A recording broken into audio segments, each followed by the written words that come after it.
Hello दोस्तों, आप सभी लोग कैसे हैं। आज हम क्लास 10th में जो सम एप्लीकेशंस ऑफ ट्रिग्नोमेट्री है इसका रिवीजन करेंगे। बहुत ही शॉर्ट टाइम में, बहुत ही छोटे समय में हम क्या करेंगे, इसको रिवाइज करेंगे। इसमें क्या होता है, लाइन ऑफ साइट क्या होती है, एलिवेशन एंगल क्या होता है, डिप्रेशन एंगल क्या होता है, और किस तरीके से हम इसको सॉल्व करेंगे वो मेथड बताएंगे।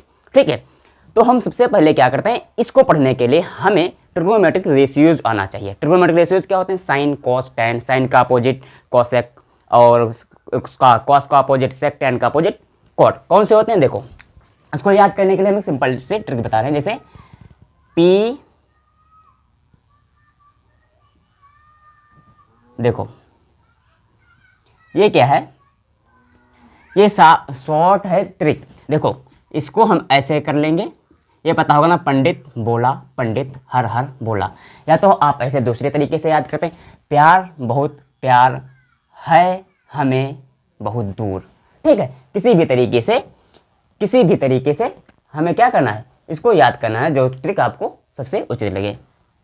प्यार बहुत पर हम हैं बहुत दूर, इस तरीके से याद कर सकते हैं। या तो पंडित बोला पंडित हर हर बोला, ठीक, इस तरीके से याद कर सकते हैं। तो हमें करना क्या है, इसके ऊपर साइन लिखना है, इसके ऊपर कॉस लिखना है, और इसके ऊपर लिखना है टैन। ठीक है, तो साइन का फार्मूला क्या होता है, sine equal to perpendicular by hypotenuse, cos equal to क्या होता है, base upon hypotenuse, tan equal to क्या होता है, परपेंडिकुलर बाई बेस। पंडित बोला पंडित हर हर बोला। और साइन इधर हम लिख लेंगे, अगर कॉसेक लिखेंगे तो कॉसेक क्या क्या फार्मूला हो जाएगा, इधर से उल्टा कर लेंगे, हाइपोटेनस बाई परपेंडिकुलर। इधर लिख लेंगे हम यहाँ पर सेक, सेक का अपोजिट, यहाँ पर सेक का फार्मूला क्या हो जाएगा, हाइपोटेनस बाई बेस। इधर लिख लेंगे कॉट, कॉट का फार्मूला क्या हो जाएगा, बेस अपॉन परपेंडिकुलर। तो ये 6 रेशियोज आपको याद करना है इस चैप्टर को रिवाइज करने के लिए। और दूसरी बात ये है कि हमें इनके एंगल्स भी पता होना चाहिए कि साइन 60 क्या होता है, साइन 30 क्या होता है, साइन 45 क्या होता है, ये सभी आपको एंगल भी याद होने चाहिए। तो हम अब आते हैं मेन टॉपिक पर। तो इसमें जो एप्लीकेशन ट्रिग्नोमेट्री में जो एप्लीकेशन है वो आपकी क्लास में अभी सिर्फ हाइट एंड डिस्टेंसेस में है। किसी टावर की हाइट बतानी है, या तो ये बताना है कि कोई भी ऑब्जेक्ट उस टावर से कितनी डिस्टेंस पर रुका हुआ है, एंगल ऑफ साइट, ये सभी बताना है। देखो जैसे हम क्या करते हैं, ये किस पर वैलिड होता है, ज़्यादातर राइट ट्रायंगल पर यूज करते हैं। तो यहाँ पर क्या करते हैं, हम राइट ट्रायंगल एक बना लेते हैं। ठीक है, ये ऐसे हमने राइट ट्रायंगल का फॉर्मेशन कर लिया।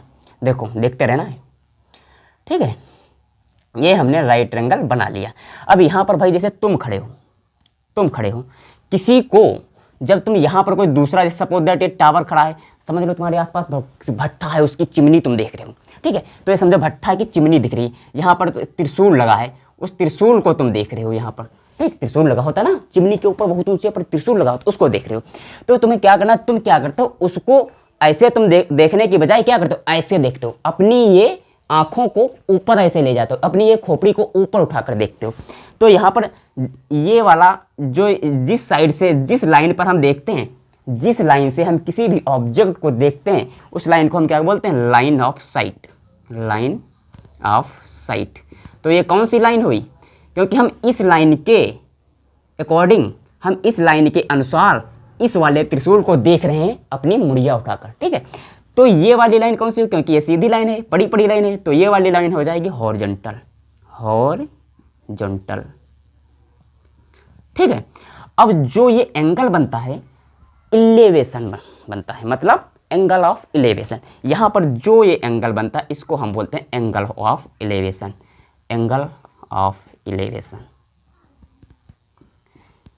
इलेवेशन का मतलब उठा हुआ, इल्ले लड़ाई होती है ना, तो कहते हैं इल्ले का मतलब होता है कितना ऊपर तुम देख रहे हो। कोई भी जब हॉरिजॉन्टल लाइन से किसी भी ऊंचे ऑब्जेक्ट को देखने के लिए उसके बीच में जो एंगल बनता है उसे कहते हैं एंगल ऑफ इलेवेशन।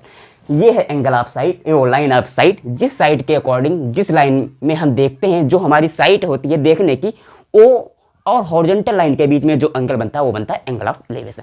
और दूसरा है, देखो यहाँ पर भाई जैसे तुम खड़े थे, यहाँ पर कोई त्रिशूल देख रहे थे। ठीक है, अब क्या है, तुम अपने घर की छत पर खड़े हो, यहाँ पर भाई तुम्हारा घर है, तुम यहाँ पर अपनी घर की छत पर खड़े हो, और यहाँ पर कोई दूसरा खड़ा है या खड़ी है, उसको तुम देख रहे हो, यहाँ पर कोई खड़ा है। तो तुम क्या करोगे, तुम इसको यहाँ पर खड़े हो, तो तुम उसको ऐसे देखोगे, यहाँ पर भाई कोई खड़ा है, ठीक है, तुम यहाँ पर खड़े थे, तो तुम यहाँ पर देखोगे ना, उसको ऐसे ऐसे देखोगे, ऊपर ऐसे देखने की बजाय तुम ऐसे देखोगे। तो ये वाली जो तुम्हारी जिस लाइन में हम देखते हैं वो लाइन कौन हुई, ये वाली हमारी हुई लाइन ऑफ साइट, ये हुई हमारी लाइन ऑफ साइट। और ये वाली यहाँ पर लाइन जो इसके सीधे है, ये हुई horizontal line, horizontal line, horizontal line, ये भी हॉरिजॉन्टल लाइन है, लेकिन हम ऊपर से ऑब्जर्व कर रहे हैं अभी। अब क्या है, ये वाला जो एंगल बनता है यहाँ पर, ये वाला जो एंगल बनता है, ये वाला बनता है angle of depression, angle of depression, depression मतलब वो अपने लेवल से बेचारा कितना डिप्रेशन। जैसे अभी क्लास 10th के बोर्ड आने वाले हैं, अभी भाई 1-2 महीने के बाद क्या है बोर्ड एग्जाम शुरू हो जाएंगे, बहुत से लोग डिप्रेशन में होंगे, वो कहेंगे भैया हम कैसे पढ़ें, क्या करें, कुछ करें। तो वो क्या है, अपने लेवल से वो डिप्रेस हैं। देखना उनको यहाँ पर चाहिए था, देखना उनको यहाँ पर चाहिए था, लेकिन वो अपने लेवल से डिप्रेस होकर यहाँ पर पहुँच रहे हैं। तो उनके बीच में जो लाइन ऑफ साइट है और हॉरिजॉन्टल लाइन के बीच जब ऊपर से देखते हैं तो वो कौन सा एंगल कहलाता है, एंगल ऑफ डिप्रेशन, मतलब गिरा हुआ एंगल। अभी डिप्रेस का मतलब तुम गिरे हुए हो, तुम्हें पढ़ना चाहिए था कि तुम्हारा सब सिलेबस कंप्लीट हो जाना चाहिए था और तुम्हें रिवीजन करना चाहिए था। अब क्या होना चाहिए, प्रीवियस ईयर के क्वेश्चन पेपर सॉल्व करने चाहिए थे, लेकिन तुम्हारा अभी सिलेबस ही कंप्लीट नहीं हुआ, तो क्या हुआ, तुम डिप्रेस हो ना, तुम अपने लेवल से गिरे हुए हो। उसी तरीके से क्या है, अपने लेवल से जो हॉरिजॉन्टल लाइन है, अपने लेवल से ये लाइन कितनी गिरी हुई है, उसके बीच में जो एंगल बनता है that is angle of depression. ठीक है, अब देखो इसको हम सॉल्व कैसे करते हैं, ये वाला थीटा है तो ये वाला भी थीटा हो जाएगा। कैसे, क्योंकि ये वाली लाइन पैरेलल लाइन होगी, ये ट्रांसवर्सल लाइन होगी, और ट्रांसवर्सल लाइन के अंदर जो अल्टरनेट एंगल होंगे ये सेम होंगे, तो ये थीटा है तो ये थीटा है। अब हम क्या करते हैं, इस पर एक न्यूमेरिकल लगा देते हैं दोनों पर बारी बारी से, सिंपल समझने के लिए। ठीक है, देखो जैसे क्या करना है, एक भाई ये यहाँ पर टावर है, ये टावर है, ठीक है, टावर से तुमने क्या किया, अपने डिस्टेंस को 15 मीटर मेजरमेंट कर लिया। यहाँ से ये पॉइंट ए ले लेते हैं, ये वाला बी ले लेते हैं, ये वाला सी ले लेते हैं। ठीक है, 15 मीटर तुम फुट ऑफ टावर से यहाँ पर खड़े हो, और तुमने क्या किया, तुम्हारा जो एंगल ऑफ एलिवेशन बन रहा है वो बन रहा है 60 डिग्री। कितना बन रहा है, 60 डिग्री बन रहा है। और तुम्हें बताना है भाई जो ये BC है, BC क्या है, टावर है, इसकी ऊंचाई कितनी है, इसकी हाइट कितनी है। तो तुम क्या करोगे, टैन, तुम्हें पता है कि टैन क्या होता है, टैन थीटा, टैन थीटा क्या होता है, परपेंडिकुलर बाई बेस, क्योंकि ये परपेंडिकुलर है। अगर हम BC निकाल लेंगे तो BC क्या है, परपेंडिकुलर है, तो हमें इसकी टावर की हाइट पता चल जाएगी। B क्या है, मतलब बेस है, बेस तुम्हें दे रखा है 15 मीटर, तुम भाई इसके पॉइंट से दूर हो उसके फुट से, तो टैन थीटा, थीटा की वैल्यू यहाँ पर कितनी दे रखी है, 60, तो हम लिख लेंगे टैन 60।